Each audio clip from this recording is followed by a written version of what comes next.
Welcome to Blether Together from Farmstrong Scotland. I'm Sarah Stephen. Thanks for being with us. Our chat this time is with Bobby Stevenson. He's from South Ayrshire, a former dairy farmer who sold the farm after years battling with mental ill health. Passionate about rugby, he felt free and part of a team on the pitch. However, he says off the pitch, there was nobody to blow the whistle when his stress and anxiety became too much. Nobody blew the whistle when I was farming. I just kept going. Bobby is keen to share his story. He says the only way to break the stigma around mental health is to share.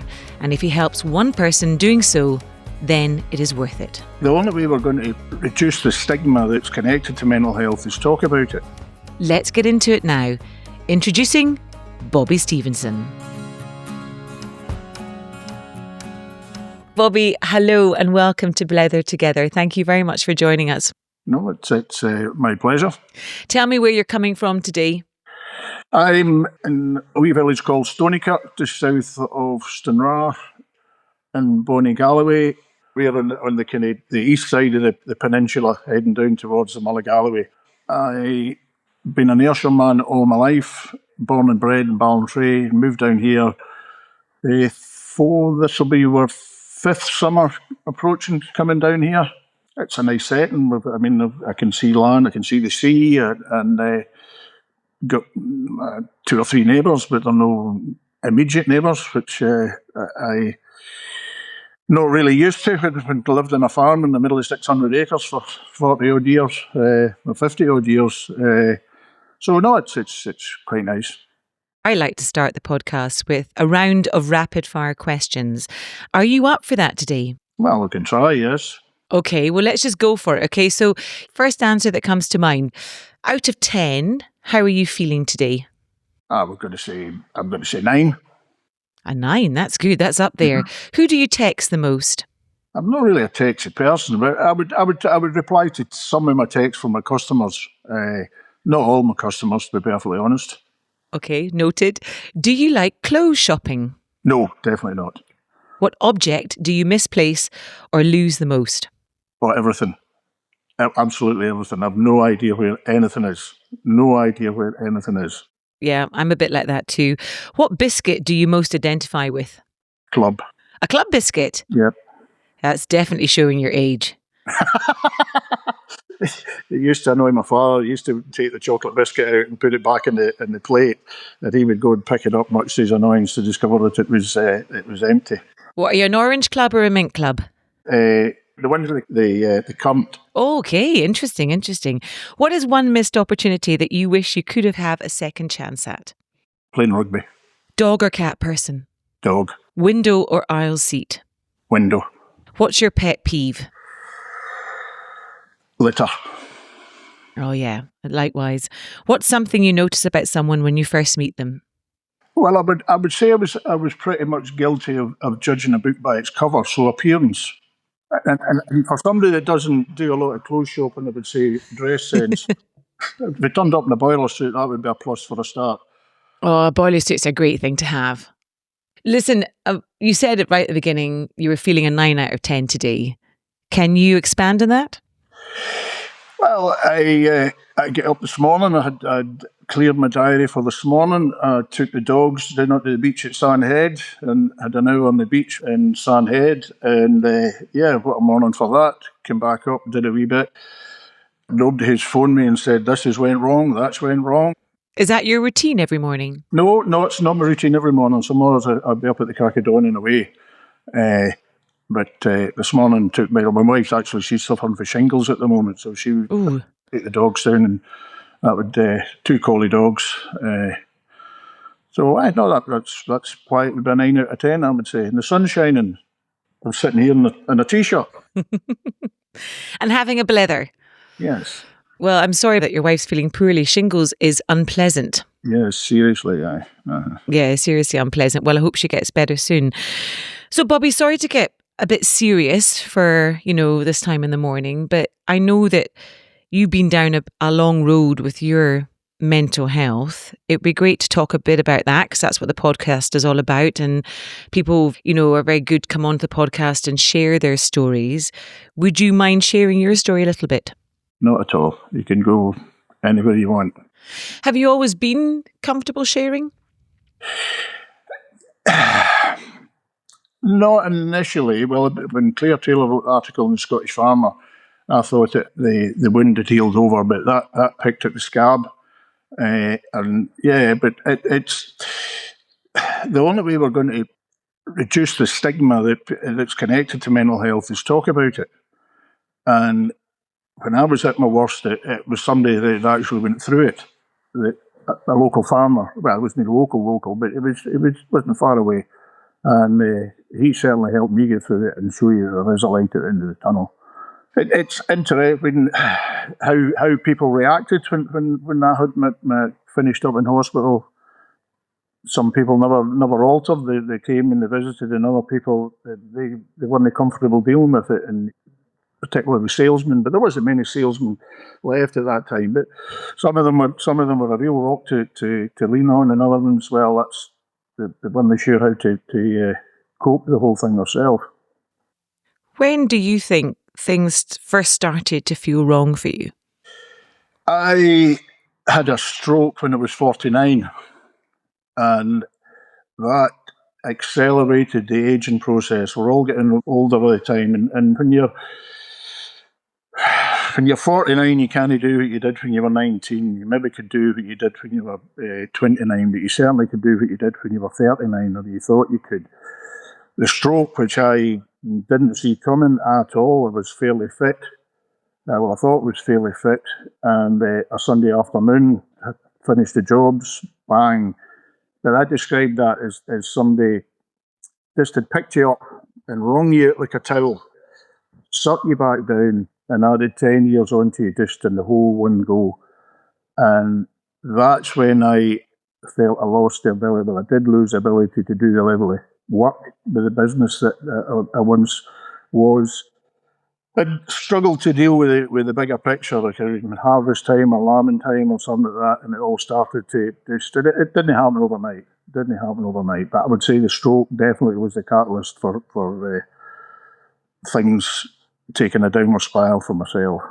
I mean, it sounds like there was an awful lot going on in your life at that time. How stressed were you? I didn't really think I was. When my parents moved to Ballantrae in 1965 from Lanarkshire and started a business. And I pretty much joined. I mean, I didn't really enjoy school, but came into the business pretty much when I left the school. And we'd acquired small bits of ground and built the thing up, and we were farming 600 acres in 3 200-acre blocks. And which that all brought its own stress as well, because it was so much easier if everything was all in the one place. But that's what it was.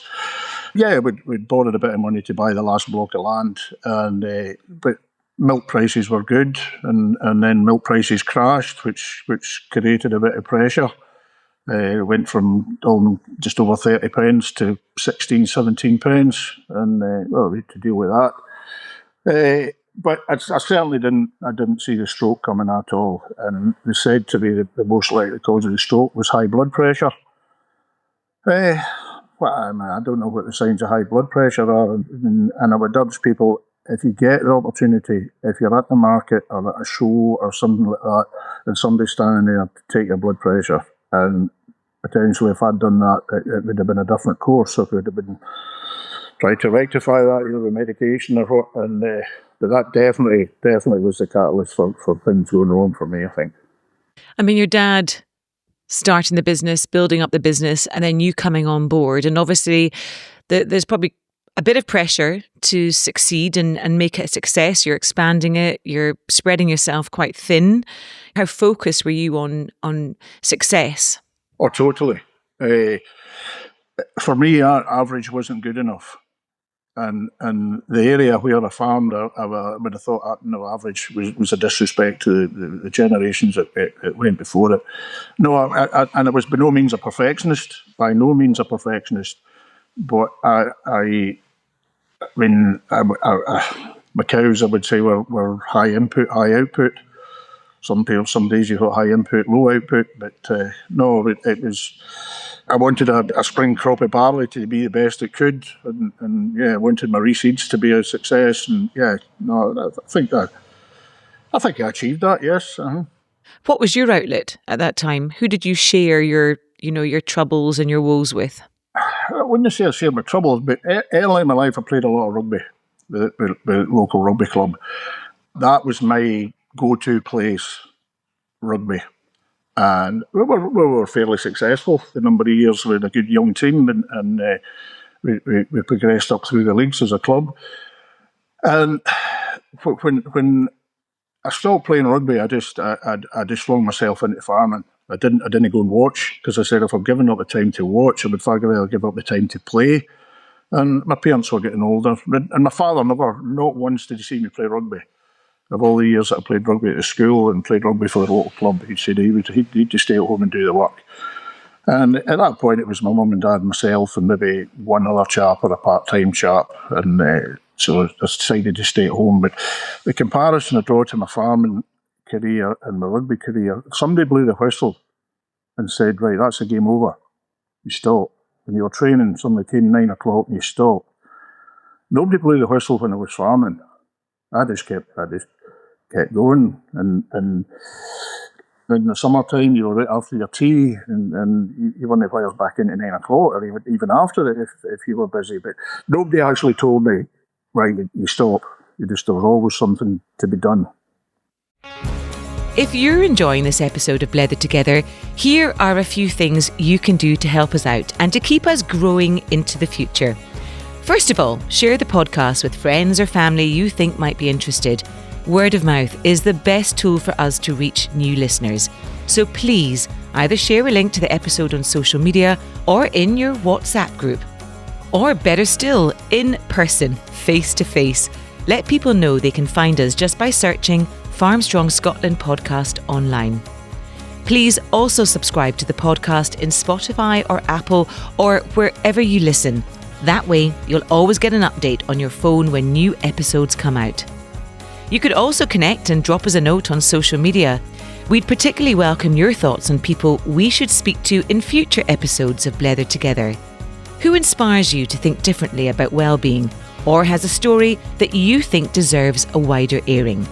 Please let us know. So, a quick thanks to NFU Mutual Charitable Trust for their continued support of Farmstrong Scotland and the Blethered Together podcast.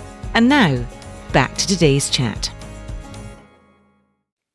I mean, it sounds like you took on a lot of responsibility yourself. I mean, how much responsibility did you shoulder yourself? I mean, this is all on me. I've got to do this. I'm the one that's going to make that a success. Did you feel it was all your fault when things weren't working well? Yes, when things started going wrong, yes. And I described it to the counsellors. I was in a hole, down in a deep hole, and my job, there was dirt on the floor. My job was to shovel that up and throw it out over the top of the hole. And you just get it shoveled up and another bit fell in. You were just constantly. And my mental health breakdown didn't happen overnight. It was a long period of time, from 5 years probably, that would be building up over that time. And when I finished up getting admitted into hospital, it would be a total bombshell to my next door neighbours. They wouldn't have had a clue. They would go, wow, didn't see that coming. Didn't see that coming. And just that admission, that moment, what can you recall about that? Well, I was functioning till one morning I couldn't get out of my bed, couldn't go and milk cows. And prior to that, it was my wife who would say, look, there's something wrong with you. You need to go to the doctor. And I was fortunate that the doctor who had, his father knew me as a child, right, since I was born in the area, and when you arrive into the doctor's surgery, well, something's not right here. And started getting a wee bit of counselling and the pressures it was under and dealing with that. And did I buy into that totally? Probably didn't buy into it totally. She would give you wee jobs to do, but they knew what they were doing. I've left that room in tears, just sitting talking. They know how to pull things out of you, and whoa, you were exhausted when you came out of there, exhausted, and that went on 6 months that summer, and then turn of the year, well, January time, January time, it's not a great time. It's dark. You're going out in the morning in the dark, and it just, the whole thing snowballed into a state that the whole thing came to a head, and probably you could call it a breakdown, and I just sat and cried, and that grim. You spoke earlier about how, I suppose, when it happened, there were people you could count on, but there was obviously also people that you couldn't count on. How did you rely on the people around you? Well, there was a couple of next door neighbours that really, and I mean, really stepped up to the plate. We were going through a TB test at the time, and they just took over and got through. Thankfully, we got through the TB test time, and just coincidentally, when we were actually selling the farm and selling the stock, that was us due another TB test. So that was a period of time, 4 years. It's not a criticism, and anybody that well, I'm not saying they stepped away from it, but there was even within my family how different generations deal with it. I'm quite open about what we went through, and I've got an auntie. I mean, you're better now. Can you better now? And it's in my mum's side. My mum's had a wee touchy, and members of her family. I've got a cousin that's touched with it. But it's been said before, it's not a broken leg where you can see that you've no idea what was going on in anybody's head. Tell me about the decision to sell the farm. The advice I'd been getting from the medical profession said it's not mental that's wrong with you, it's environmental. And unless you change your environment, we're only going to get you better. And then you're going to tickle along, and then the next thing, boom, where your coping strategies are not working. And it had two boys, and well, now I've got two boys. They were in their early 20s at that time, not showing any interest in farming. No, it wasn't an easy decision. No, it wasn't an easy decision because my parents had worked hard. My father was he came from a non-farming background and bitten by the bug and built up the business. And my mother, she was very much involved in that as well. But I would say to these councillors, I said, look, you have to farm as if you're going to live forever. And she said, well, your grandchildren are not born yet. They might never be born. And I said, there might be a Stevenson someday running about, God, I wish I had half what my grandpa had or something like that. And they said, well, you've got to make decisions for your life for the better. So, and at the end, it was an easy process. I just let an estate agent get on with it. But I could see really how a third, a fifth generation farmer that's in a farm and struggling and looking at that scenario, how that would weigh extremely heavily on him, thinking that he was the one that wasn't making this work, and that will be great. You know, handing over the keys, signing on the dotted line, how did that feel? No, great. When you buy land, there's a feeling that you get. You walk over the field, and that is your field. And I've had that opportunity 2 or 3 times. But there's also the opposite feeling when you sell land that you can't walk over it and say that's yours. But your bank balance reflects the fact that you can't walk over it. So there's the other side to it. Every cloud, etc. And I mean, I suppose having your parents, maybe not, just in spirit over you, Yeah, well, my mum's still alive. My dad passed away a number of years ago, but my mum's still alive. She's 90 this year, and she still lives above the farm. She drives down past it every day, and I don't know how she does it, actually, to be perfectly honest. But have you been back? Can you bear to? Yes, I've been back. Well, I've been back, and it was my home for 50 odd years. And I was born there, brought up there, and brought my kids up there. Yes, but hey, life moves on. There's nothing more constant than change, my father always used to say. Absolutely. And you've spoken a bit about counselling and speaking to someone, and is that something you still attend? I don't, but I was determined to get myself off the medication that I was on. Got myself off under the doctor's guidance, and I'm now back onto a minimum level of a certain medication. Your mental health, you could go from being a 9, like what I've said today, everything's going fine, and something goes wrong, and you're at a 2, just in the click of a finger. Suddenly the whole world's falling in on you. And what I'm on now is just to try and maybe not get you as far up as a 9 too often, but certainly don't get you down to a 2 as often. And it definitely helps. And, thinking about your family dynamic, you said you've got 2 boys and your wife who's been an amazing support. Has that changed? No, well, I would say when we get married in 92, for the vows and everything, for better, for worse, for richer, for poorer, for in sickness and in health, she absolutely meant that, because she was a rock through the whole of this, and it certainly wasn't easy for her. I mean, she was a primary school teacher. She's retired now, and when I was admitted to hospital and deemed done, I certainly would have been if I'd been a doctor or anything like that. I'd have been signed off my work a long time ago.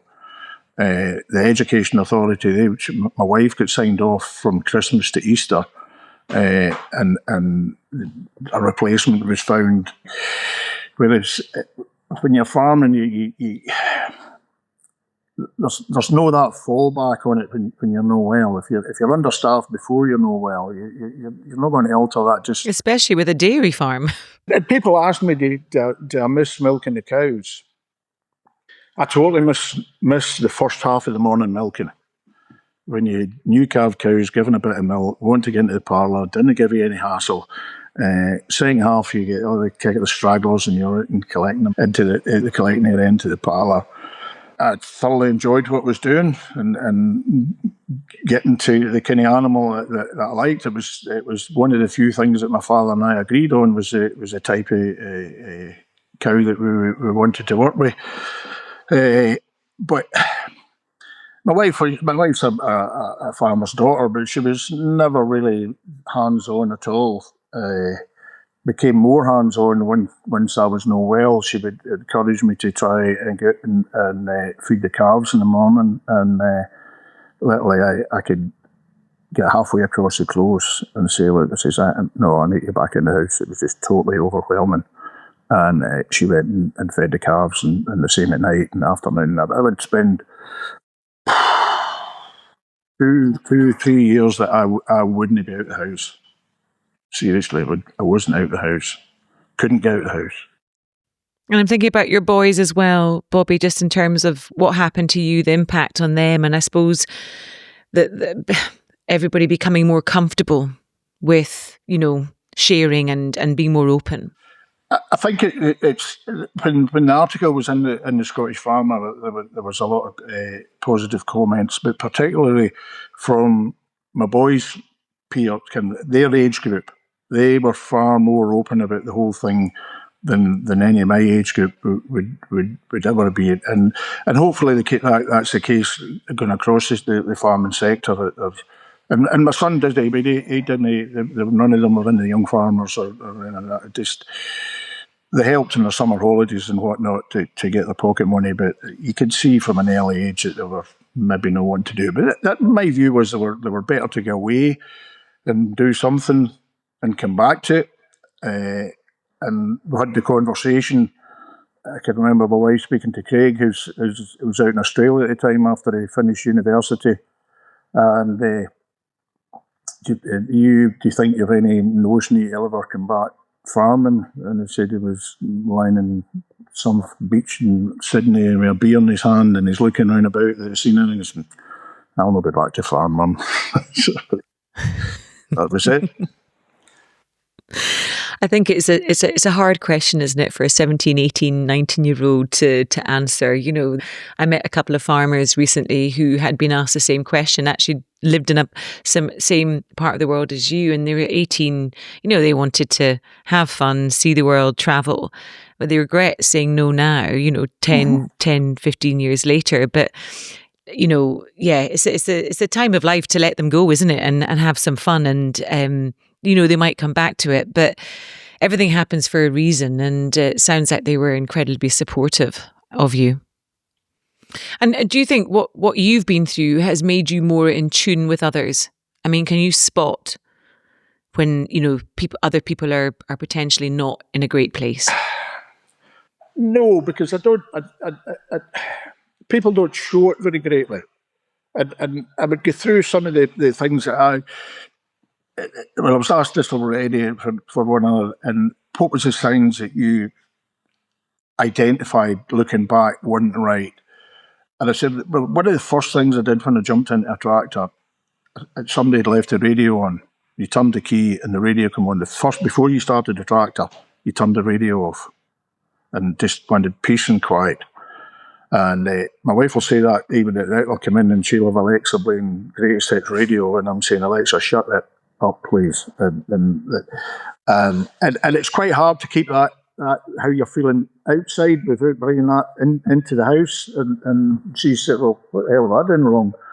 The inability to make a decision. You doubted yourself all the time. When you were putting stock to grass, a lot of your stock over with 3 different blocks. Most of the stock was at the home farm for the winter, and they were floated to various places. Unless you wrote it down, the minute you counted them into the trailer, you wrote that down, because you would forget. Was it 15? No, I think it was 14. And then just things like that, wee things like that. I'm just wondering, what do you do every day? What do you do to have fun? How do you chill out? What do you do, like even physically, to keep yourself, healthy?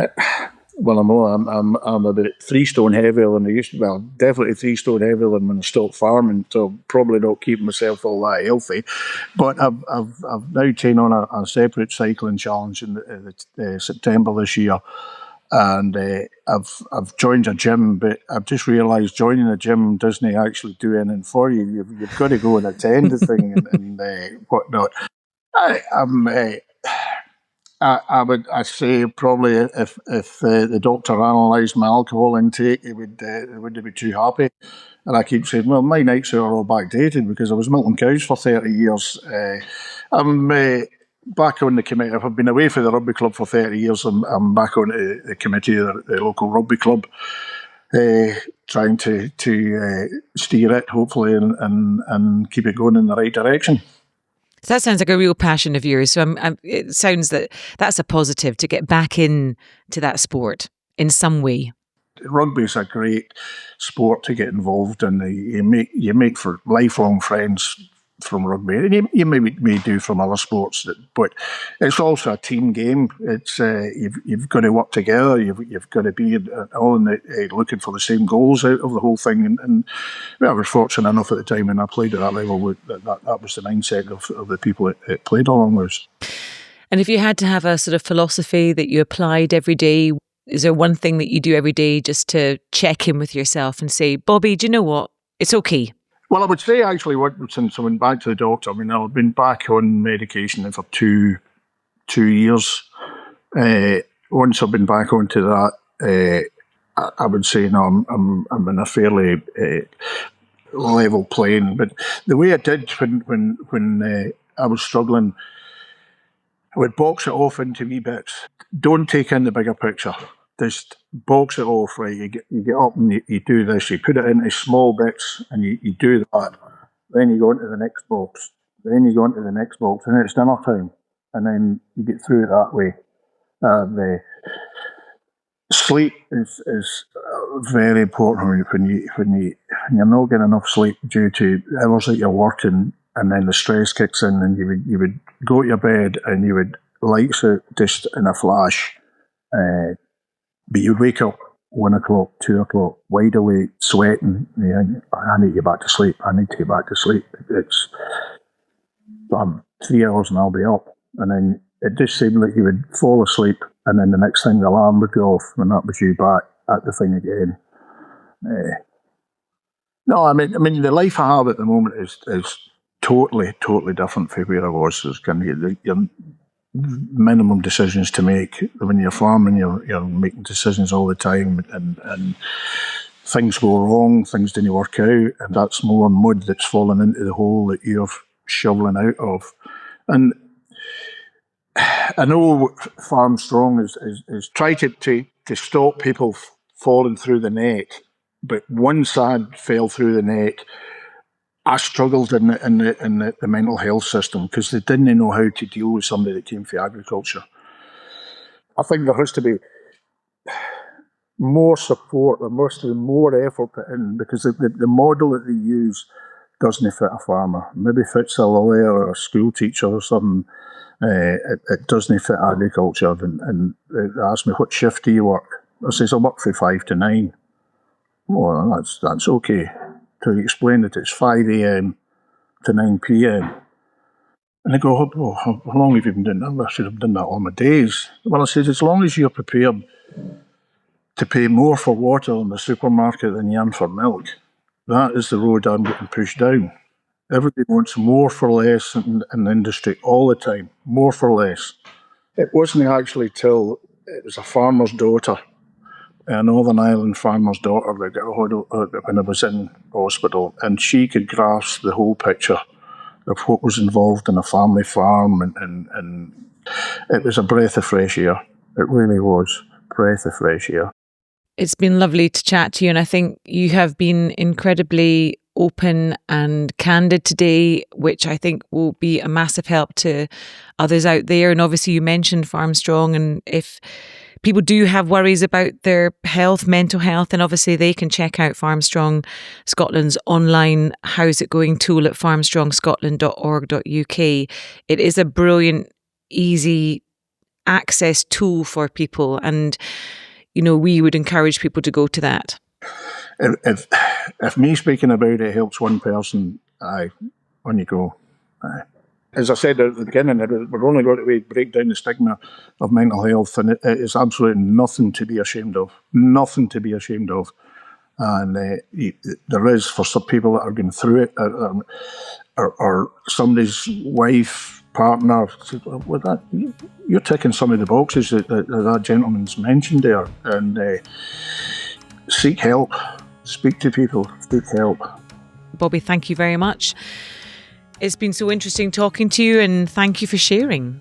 I hope your day continues to be a 9 out of 10, but if it is a 4 out of 10 or a 2 out of 10, that's okay too. Yes, yeah. And we've got the addition of a granddaughter in the family now, and that definitely lifts 6-month-old, that lifts the spirits no end. Oh, that sounds like it'll keep you fit. Yes. I'm sure you'll be a great grandpa. Bobby, thank you very much for your time. My pleasure. Thank you. Huge thanks to Bobby Stevenson. Fantastic of him to be so open, sharing his story to try to help others. One thing you can do if you have any worries about your mental health is to check out Farmstrong Scotland's online How's It Going tool at farmstrongscotland.org.uk. It is a brilliant, easy access way to think about your mental well-being and what you might be able to do to find help if you need it. See you next time.